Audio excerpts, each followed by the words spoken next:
Welcome to Retro Revisit, a series where I dive into the nostalgia of my favorite childhood gaming consoles, playing through every game possible and sharing my reviews. The only rule is if I enjoy a game, I commit to beating it, and if it doesn't quite capture my interest, I still have to dedicate at least a couple hours attempting to uncover its true value. And today, we'll be looking at Ghost Rider on the PS2. Released during the peak of interest in comic book adaptations, the Ghost Rider PS2 game aimed to capitalize on the supernatural allure of the titular anti-hero along the release of the live-action film, starring the greatest of all time, Mr. Nicolas Cage.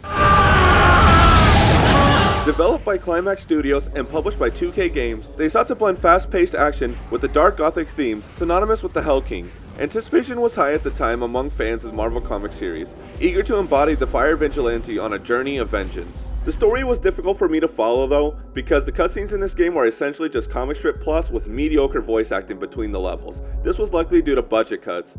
Essentially, the backdrop is set against infernal landscapes and urban decay.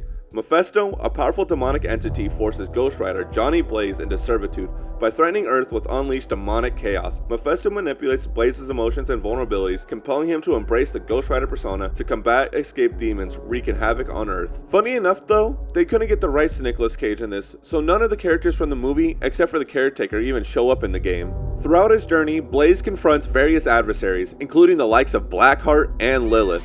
With the help of allies like Caretaker and Blade, these battles test Blaze's resolve and abilities as Ghost Rider, revealing Mephisto's deeper machinations and the true extent of the demonic threat. Missions alternate between exploration on foot and riding the Hellbike. The exploration missions feel heavily inspired by the early God of War and Devil May Cry series. These missions focus on clearing rooms of enemies and racking up high combos to earn a grade at the end of each level based on performance. While imitation games isn't always bad, Ghost Rider's fighting style and abilities struggle to stand out, often feeling like a knockoff of Kratos or Dante.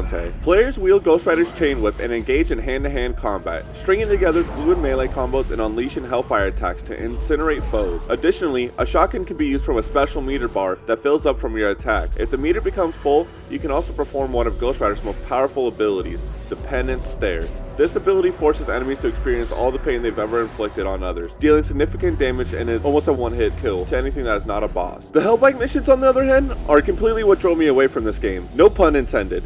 It felt like every other mission had you hopping back on the bike and driving the most linear looping maps, avoiding obstacles and doing the same repetitive tasks. This made the gameplay feel incredibly limited and monotonous. Additionally, almost every map is dark as fuck, making it hard to see the upcoming obstacles.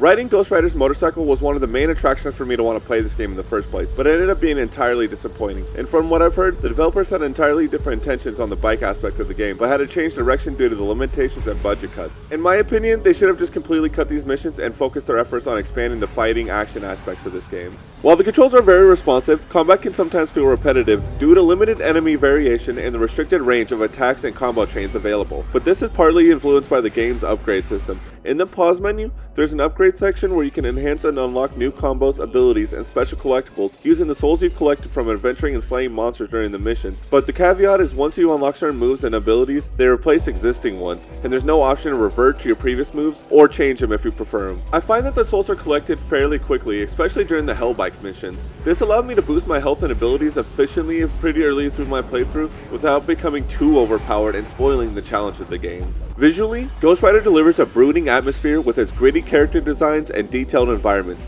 The depiction of demonic realms and urban landscapes is immersive, though character animations can appear stiff at times. Despite the technical limitations of the PS2 era, the art style effectively captures the comic's dark aesthetic, heightening the game's thematic intensity. One small detail I particularly liked was that the more you chain consecutive hits and build up your combos, the flames on your skull intensify, eventually glowing blue. It's small details like this that I really enjoy in older games. Overall, Ghost Rider for the PS2 emerges as a mixed bag of demonic thrills and gameplay quirks. There is some moderate replay value through some unlockable costumes, collectibles, and more. I think the absolute coolest feature about this game is that once you beat it, you unlock Blade as a playable character. While it capitalizes on the dark gothic charm of its titular anti-hero and delivers a visually immersive experience with its gritty environments, the game struggles with repetitive combat and lackluster storytelling. Despite these shortcomings, its homage to early action-adventure classics and the opportunity to unlock Blade as a playable character add a layer of intrigue and replayability for fans of Marvel games and those nostalgic for the PS2 era.